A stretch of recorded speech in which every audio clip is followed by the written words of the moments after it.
All right, we're going to start by briefly talking about this storm system and a couple of factors that made it a difficult forecast as we tried to express last night. First and foremost, the Fargo area. If you woke up today, looked out your window expecting a lot of snow, it just didn't happen. We stayed in the rain area like our neighbors off in Lakes Country. It rained. It looked like it was going to change to some big flakes there after the midnight hour.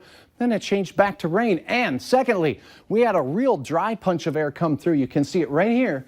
And that kind of shut the moisture off in this area for a significant amount of time. Look out to the west, though. It snowed all night, all day, and it now is just finally beginning to exit. So this played some havoc with the forecast, and we knew that it would.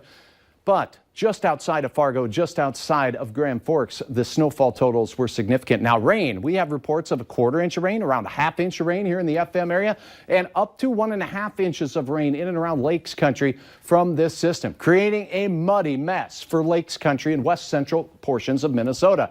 Here's West Fargo. Sliding into spring, we can at least hope. Let's take a look then at snowfall totals. Around 1 inch of wet slushy snow here in Fargo, 10 for Jamestown, 7 in Argyle.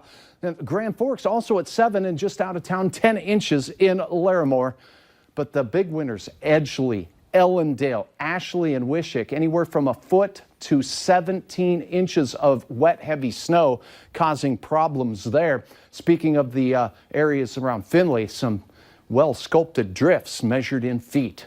And those drifts were driven and painted by the winds, which peak gusts now were 54 in Grand Forks, 56 in Fargo, by my kneecaps down here in Aberdeen, 68 mile-per-hour gusts of wind down there.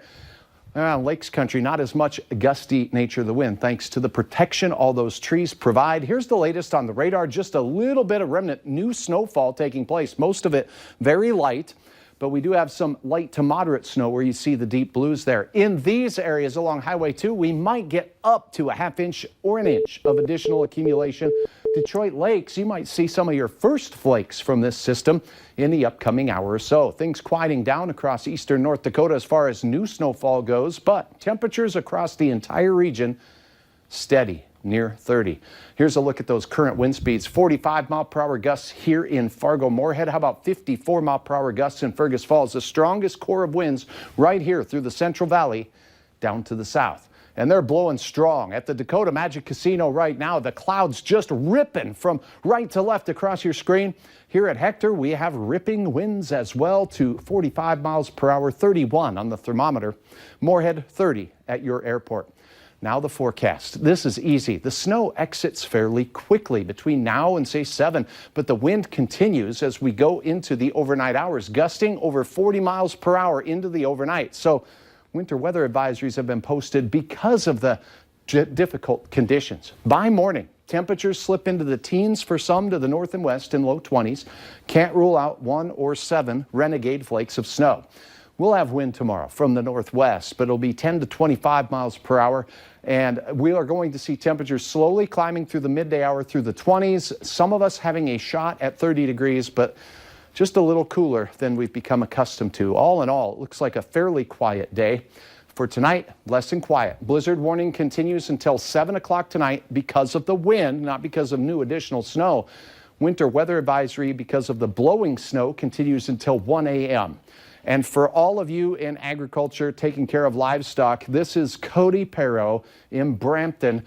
Life in the blizzard, creating a path to safety for the cattle, path to food for the cattle. The work continues there. Saturday, quieter, but a chance of snow, 32 degrees. Sunday for St. Patrick's Day, looks like 35 degrees there, not too bad. And the first day of spring happens on Wednesday at 4:58 p.m. Mark your clocks, because we're expecting near 40 degrees. Nice. Nice. Thanks, Ed. Yes.